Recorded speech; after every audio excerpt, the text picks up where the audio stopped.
그것을 말씀을 통하여 살펴보기를 원합니다. 1절에 나와 있는 대로 히스기야 임금님의 그 아들 되겠지요.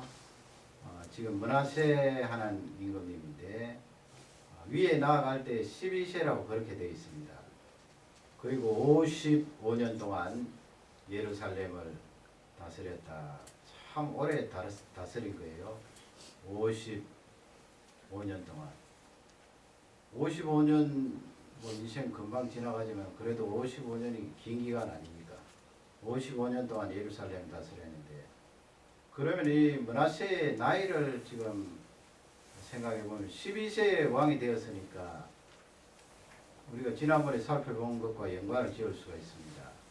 그 히스기야 임금님이 병이 들어서 죽게 된 사실 잘 아시지 않습니까? 왜 하나님께서 왕으로서 하나님 잘 섬기던 그 왕을 데리고 가시려고 그러셨나? 이유는 뭐 성경에 나타나 있지 않으니까 우리가 찾을 수 없고요. 하나님께서 데리고 가시려고 할 때는 어떤 섭리가 있었겠구나 하는 것을 잘 우리가 짐작할 수 있습니다. 하나님께서 공연히 그냥 한순간 결정으로 히스기야를 데리고 가겠다 그렇게 하시지 않았겠죠. 그 속에 어떤 섭리와 멀리 내다보시고 전체를 아시는 하나님께서 그렇게 결정하신 것은 틀림이 없어요. 그러면 이 므낫세가 12년 12살 때 왕이 되었다 이 말씀으로 봐서 그 히스기야 임금님이 생명의 연장함을 받은 몇 년째 태어난 거예요. 계산해 보면 쉽습니다. 히스기야가 죽고 나서 므낫세가 왕이 되었으니까 생명을 연장받은 3년 뒤에요. 3년 뒤. 3년 뒤에 태어났다.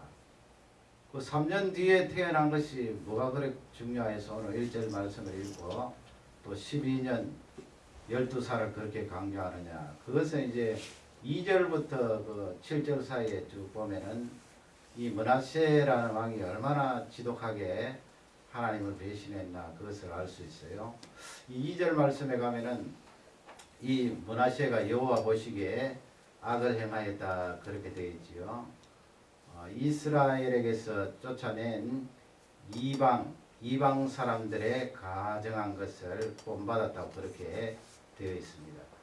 이방 사람들의 가정한 것 하면 보나마나 우상입니다. 하나님이 싫어하는 우상인데, 그것도 우상하면은 이 성적으로 타락한 그 부분이 포함되어 있고, 또 그 우상 앞에 사람을 태워서 그 사람을 바치는 그런 제사가 있기 때문에 사람 살해하는 그런 죄가 들어있고요.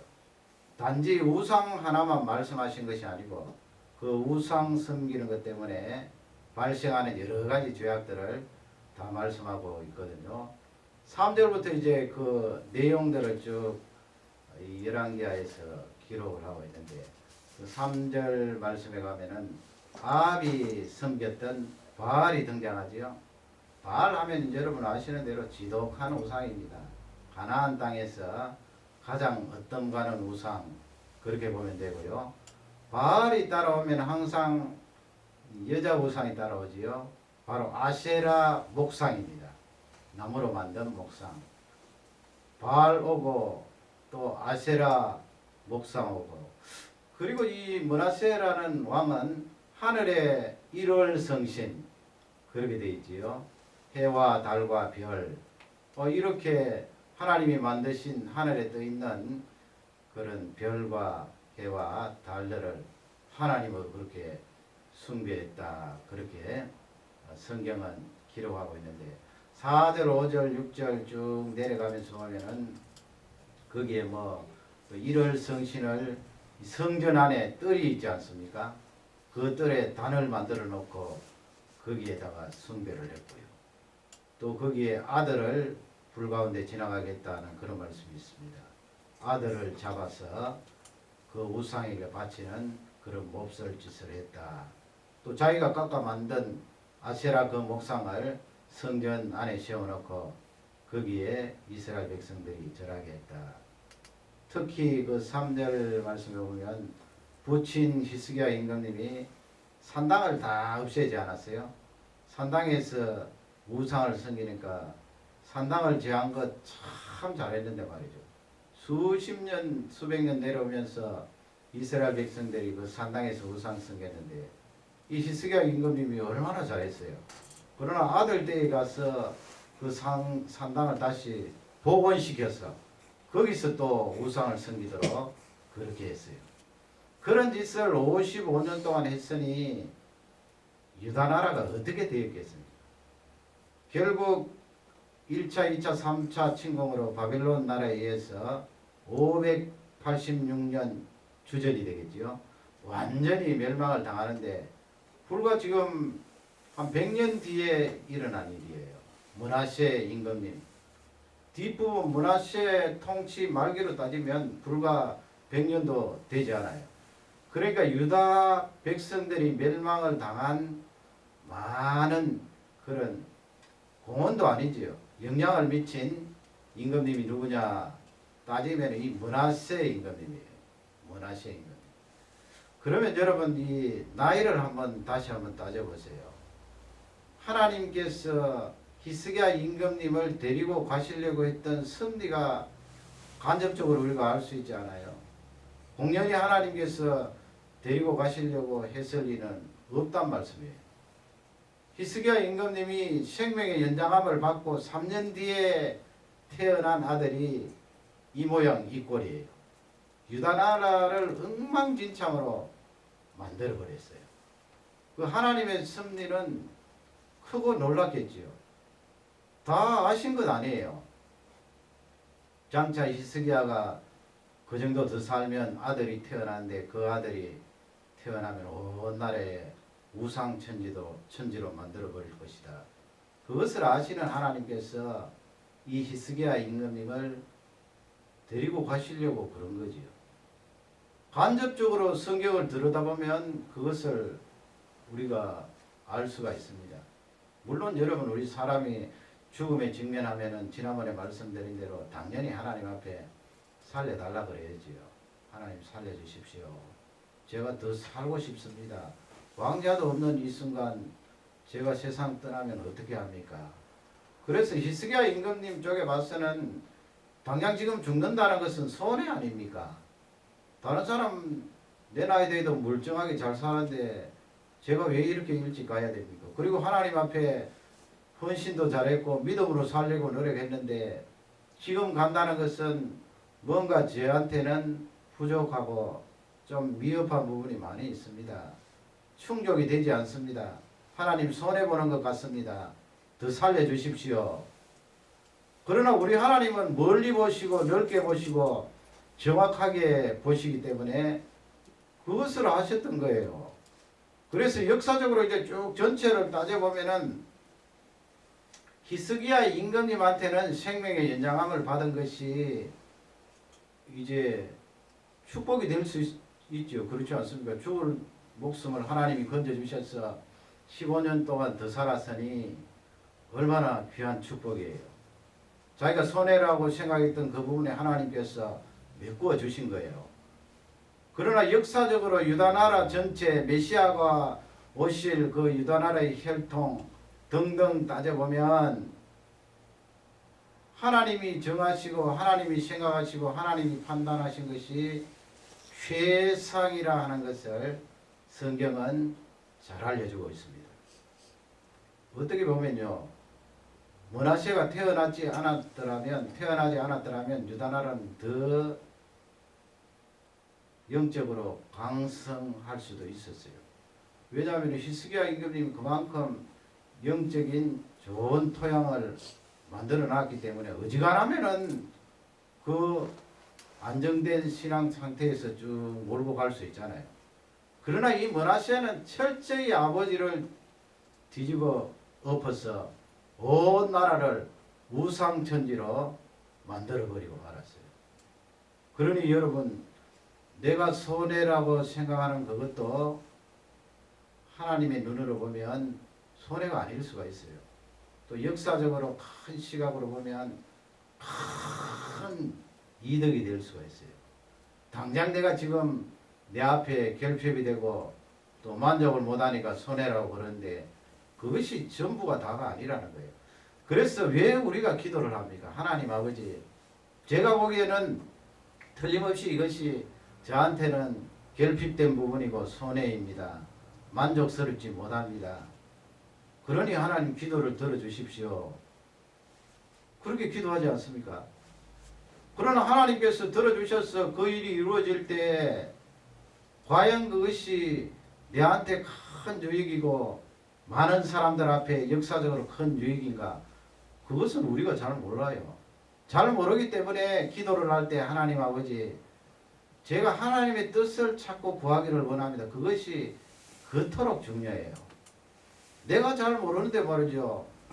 당장 손해처럼 보이니까 그냥 손해를 메꾸어 달라고 하나님 앞에 간절히 부르짖는데, 그것보다 하나님 아버지, 하나님이 원하시는 뜻이 무엇입니까? 하나님 뜻대로 하겠습니다. 하나님 뜻이라면 제가 죽음이라도 불사하고 그것으로 나아가겠습니다. 그렇게 하면 사실상 그곳에 사는 길이 있고 많은 사람들에게 유익을 줄 수 있는 그런 좋은 길이 있는데, 단지 우리가 믿음이 부족해요. 완전히 하나님 앞에 의탁을 못하는 것이 문제입니다. 오늘은 이 말씀이 우리에게 큰 도전이 되는 줄 확신을 합니다. 두 번째 이제 살펴볼 것은, 하나님께서 기도 응답을 하시는데 얼마나 기도를 잘 들어주시는가 하는 그 부분을 우리에게 알려주세요. 대개 제가 저번에 주일날 말씀드린 대로 기도 응답이 잘 안 된다, 하나님 나에게 잘 안 주신다, 그러는 분들 자기 자신을 성찰해 보면 내가 평상시 아니면 어린 시절에 거절을 많이 당했기 때문에 그렇게 생각하고 판단하는 경우가 많아요. 원래 성경 말씀으로 돌아가면 하나님은 잘 주시는 분이에요. 여러분 성경을 읽어보세요. 하나님이 언제 주시지 않고 질질 뺐어요. 뭐 특별한 그런 경우는 기간을 두고 아브라함 같은 경우 뭐 그런 경우는 있었지만은, 대개는 성경을 보면 기도하면 얼마나 잘 들어주시는지 몰라요. 그게 오늘 본문 말씀이 가르쳐주는 귀한 내용이거든요. 그 히스기야 임금님이 지난번에 살펴본 대로 선지자가 와서 너 이제 얼마 살지 못하고 죽으리라 그러니까 가덕이나 병이 들어있는 데다가 이 히스기야 임금님이 살고 싶으니까 벽을 향하여서 그렇게 기도하지 않았어요. 거기 있다가 통곡을 하면서 엉엉 울었는데, 하나님께서 그 말을 선포하고 돌아가는 이사야 선지자에게 집에까지 도착하기 전에 벌써 말씀을 주셔서 너 살겠다. 그리고 15년 동안 더 연장해 주리라. 그리고 거기서 선지자가 주시는 말씀은 하나님께서 너의 기도를 들었고 너의 눈물을 보았노라. 그렇게 말씀하시지 않았어요. 하나님 기도를 잘 들어주세요. 다시 한 번 더 첫 번째 그 내용으로 돌아가서 하나님은 다 아시잖아요. 3년 뒤에 므낫세라는 왕자가 이 세상에 태어나면 그 므낫세라는 왕자가 유다 나라를 얼마나 흔들어버리고 온 나라가 우상천지가 된다는 것을 아심에도 불구하고 어느 쪽으로 기울었어요? 우리가 생각하기는 역설처럼 보이지만은, 모순처럼 보이지만은 하나님 앞에 기도하는 히스기야의 기도로 기운 거예요. 그러니 여러분, 하나님께서 우리의 기도를 얼마나 잘 들어주세요. 기도 잘 들어주십니다. 기도도 많이 해보지도 않고 기도 안 들어주십니다. 그러면 곤란해요. 우리 하나님 얼마나 기도 잘 들어주시는데, 또 우리의 약점은 기도해놓고 체크를 잘 안 하기 때문에 나중에 몇 년 지나고 나서 이야, 하나님께서 벌써 몇 년 전에 그 기도를 들어주셨네. 그럴 때가 우리가 많거든요. 하나님이 얼마나 기도를 잘 들어주시는지 몰라요. 그런 면에 있어서는 기도가 조심스러워요, 여러분. 지금 하나님께서 원하시는 뜻은 사실상 따지고 보면 히스기야 임금님을 데리고 가는 거잖아요. 그럼에도 불구하고 왕이 그렇게 사람들 만나지 않고 하나님만 바라보면서 메어 달릴 때 하나님께서 철커덕 들어주셨잖아요. 잘 들어주세요. 그래서 기도를 조심스럽게 해야 된다는 그 말인데, 그 말은 하나님의 뜻을 발견하지도 않은 채로 그냥 내 입장대로만 기도하면 안 된다는 말이에요. 그러면 하나님께서 적극 들어주시면 어떻게 해요? 적극 들어주시면 그 일이 내한테는 큰 손해일 수도 있어요. 그 말씀은 내가 하나님께 기도했을 때, 내가 간절히 사모하고 요구했을 때 하나님이 들어주시면 어느 정도 부분은 내가 책임져야 된다는 말씀이에요. 물론 여러분, 이 말씀이 복음을 삭감시키는 말씀 아니에요. 그런 것까지 예수 그리스도의 십자가가 우리를 자유하게 하셨지만은, 그러나 성경이 가르쳐 주시는 말씀은 하나님의 뜻을 정확하게 발견하여 그 뜻대로 기도하지 않고 내 고집대로 계속 고집을 피우다가 하나님이 덜컥 들어주셨을 때 거기서 나오는 결과는 내가 책임을 져야 된다는 말씀이에요. 그렇지 않습니까, 여러분? 그 대표적인 내가 구약 성경이지만은 이스라엘 백성들이 왕을 요구했어요. 왜냐하면 주위에 있는 민족들, 부족들 보니까 다 왕을 가지고 잘 되는 것 같거든요. 왕을 중심으로 군사들이 있고 행정체제가 있고 또 이 종교 제사장들이 있어서 온 나라가 이렇게 핀트가 맞아서 잘 되는 것 같아 보이니까 이스라엘 백성들이 사무엘에게 우리도 왕을 세우게 해주십시오 했는데, 하나님께서 대단히 괘씸하게 생각했거든요. 왜냐하면 사무엘 선지자를 향해서, 사무엘도 섭섭한 게 뭔가 하면 자기가 사사고 자기가 선지자고 제사장인데 이스라엘 백성들이 자기 살아있는 동안 왕을 세우게 해주십시오 하니까 사무엘 선지자 자신도 섭섭한 거예요. 그러나 더 섭섭하고 괘씸하게 생각하신 분은 하나님이에요. 그 사무엘 선지자에게 그런 말을 했거든요. 지금 이스라엘 백성들이 사무엘 너를 버린 것이 아니고 나 하나님을 버렸다 그랬어요. 왜냐하면 하나님께서 이스라엘 백성들의 왕이 되셔서 달라 그러면 주시고 부족하면 채워주시고 어디 가야 되면 이끌어 주시고 다 해주셨는데, 이스라엘 백성들이 하나님의 그 다스림과 통치는 차버리고 사람이 세운 그 왕을 따라가겠다고 하니 하나님이 괘씸하잖아요. 얼마나 섭섭하시겠어요. 하나님을 버린 거거든요. 그래서 직접적으로 사무엘 선지자에게 저 백성들이 나를 버렸다 그렇게 꼬집고 있는데, 여러분 그럼에도 불구하고 하나님이 어떻게 하세요? 사무엘에게 들어주라 그랬어요. 들어주라, 왕을 세우도록 해주라. 그래서 1대 왕으로 시험을 받은 왕이 누구예요? 사울 아니에요. 사울. 하나님께서 그렇게 허락을 하신 거예요. 그거는. 그래서 우리가 하나님 앞에 기도할 때, 하나님 앞에 간절히 기도하면 하나님 잘 들어주세요. 왜 기도를 안 들어주세요?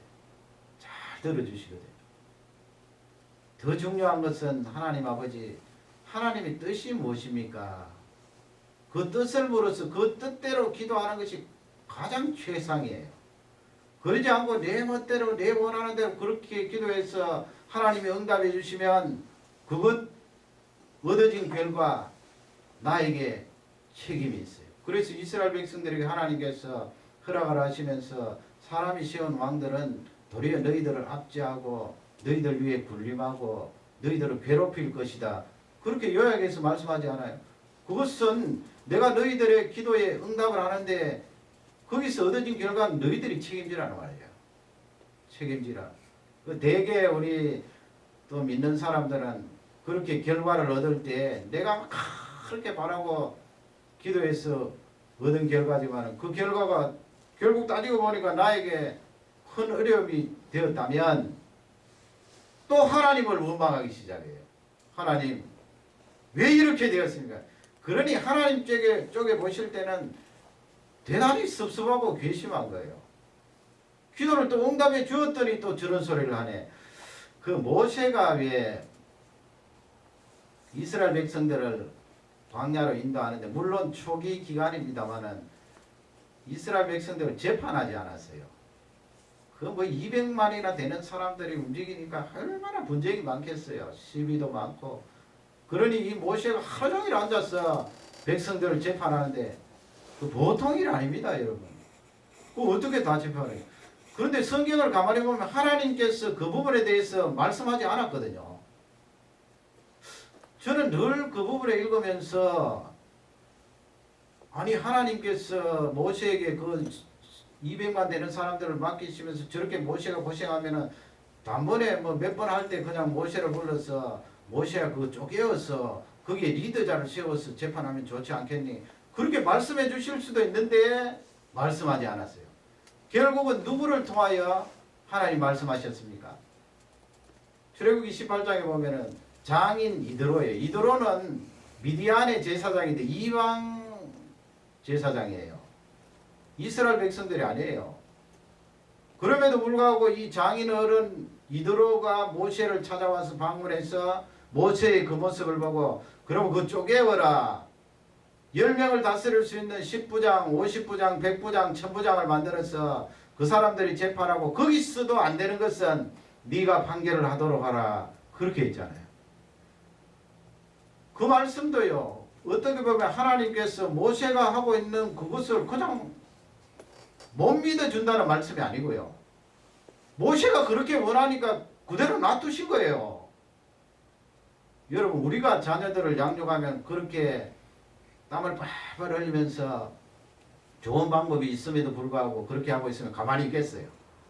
당장 가서 얘야 뭐 그렇게 지혜 없이 그렇게 하니 이렇게 좋은 방법이 있는데 그렇게 우리는 권유하잖아요. 그러나 하나님은 그렇게 권유하시지 않았어요. 이드로가 와서 이야기할 때까지 하나님 참고 기다리신 거예요. 그러니 여러분 어떻게 보면 하나님께서 우리의 그런 요구와 우리의 인격을 그만큼 존중하신 거예요. 모세가 하는 대로 그냥 가만히 두셨어요. 내가 그에게 맡겼는데 와 일일이 들어가서 어떻게 해라 이렇게 해라 간섭할 그 뭐 있나. 나중에 뭐 성막 지을 때야 그거야 모세가 그 부분에 전혀 모르고 그것은 하나님 앞에 예배드리는 것이니까 정확하게 치수까지 알려주었지만 사람 다스리는 것은 지가 지혜를 가지고 또 나한테 기도하면 되고 그렇게 판결하고 있는데 내가 굳이 그의 요구나 생각을 거절할 필요가 없다. 그런 말씀이에요. 그러니 여러분 우리의 요구, 우리의 생각 간청하는 것을 하나님께서 그만큼 인정한다는 거예요. 그러기에 여러분 우리가 그릇되게 판단할 수 있기 때문에 하나님의 뜻을 구하고 찾는 일이 그토록 중요하다는 것입니다. 그 사건에 앞서 이스라엘 백성들이 이제 홍해바다를 건너서 3일길 가는데 물이 없으니까 얼마나 갈증이 생겨요. 그래서 마라라는 곳에 가서 물을 발견했지요. 뭐 허겁지겁 가서 물을 마셨겠지요. 그런데 쓰지 않았어요. 써서 마실 수가 없으니까 이스라엘 백성들이 거기서 모세를 향하여 강력하게 항의를 하고 원망을 했는데 말이에요. 하나님께서 적극적으로 나무가지를 집어넣게 하셔서 그 물을 달게 했는데 말이에요. 그런데 성경을 보면 그 마라에서 불과 가까워요. 몇 킬로 되지 않아요. 그 아래쪽으로 내려가면은 물이 나오는 오아시스가 그 샘이 12개나 있고 거기에 나무가 70그루가 있고 사실은 하나님께서 그곳으로 인도하시려고 이스라엘 백성들을 쭉 그렇게 이끄신 거예요. 그냥 이 백성들이 물이 쓰든 말든 아이고 물이 쓰구나 하나님께서 우리 백성들을 위하여 물을 준비해 놓으셨겠지. 그냥 몇 킬로만 더 내려왔으면 자기들 속내 드러내 보이지 않고 원망하지 않고 그 12개 되는 샘에서 진을 치고 물을 잘 마셨을 텐데 이 백성들이 마라에서 그만 하나님을 원망하고 불평하지 않았어요. 그 하나님 앞에 점수를 못 딴 거예요. 얻지 못한 거예요. 그래서 우리는 하나님 아버지 하나님의 뜻을 구합니다. 내가 지금 3일 동안 이렇게 광야를 걸으면서 갈증도 있고 다리도 아프고 발에 물집도 생기고 더욱이 물이 없어서 살 수가 없을 것 같은데 하나님 아버지 하나님 뜻이 어디에 있습니까? 그렇게 뜻을 찾는 게 중요해요. 하나님의 뜻은 거기에서 무엇입니까? 마라가 아니거든요. 마라에서 조금 내려가서 거기 가면 샘물이 12개 있는데 거기에요. 거기에. 그러면 하나님께서 우리에게 알려주시잖아요. 하나님의 뜻을 조금 기다려. 조금만 더 내려가면 거기에 12개의 시험물이 있는데 너희들 갈증을 충분히 해소할 수 있고 거기서 진을 치고 또 어느 정도 유할 수 있을 거야. 이제 거기까지 우리가 못 미치니까 계속해서 마라와 같은 그 인생의 샘물을 만나서 원망하고 불평하고 계속 하나님을 향해서 불평할 수 있는 것입니다.